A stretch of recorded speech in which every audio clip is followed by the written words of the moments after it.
सरकारमा नाम कसको आयो तपाईँलाई थाहा छ? 16-17 जना यही सरकारका सांसदको आएको नि सत्ता पक्षको को छ? होइन जसको गृहमन्त्री बन्न लाग्यो भने शपथ खान लागेको खाने गृहमन्त्रीको नाम आछ कि आएन? आछ, अनि तर कारबाही गर्ने भनिएको छैन। अनि यत्रो सुनका डल्ला करोडका बिट्टा ठाउँका जग्गा जमिन अनुसन्धान कसले गर्यो?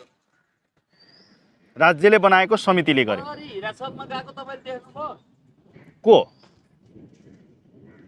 तपाईँले तारिफ गरेका शपथ खान लागिरहेका गृहमन्त्री पूर्व पहिलाको होइन, आजबाट त उहाँले शपथ लिइसक्नुभयो। योभन्दा केही समय अगाडिको। अहिले त शपथ लिनु भइसक्यो। जति बेला हामीले तपाईँसँग कुरा गर्दैछौँ, तपाईँलाई एउटा सानो उजुरी पर्यो, तपाईँलाई सानो कुरामा नाम आयो भने त तपाईँको प्रहरीले समातेर अनुसन्धान गर्छ। प्रहरीले समातेर अनुसन्धान गर्यो त त्यही जेन्जी आन्दोलनको रिसमा केपी ओली रमेश लेखकलाई समात्यो भने त्यही जेन्जी आन्दोलनकोमा नाम आउने गृहमन्त्री सुदनलाई चाहिँ किन समातेर थुनेर तपाईँको अनुसन्धान गरिएन त?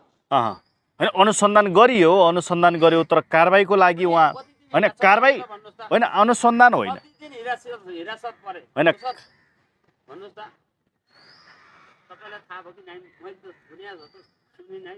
थाहा छ तपाईँलाई? कति दिन हिरासतमा राखे कि? पत्रकार सर, हेलो, कति दिन राखे? थाहा छ जनताहरूलाई? थाहा छ? भन्नुहोस् त हजुर। छैन, कोही पनि नबोल्नु भनेको छैन, नत्र यति दिन राखे हो भन्छ।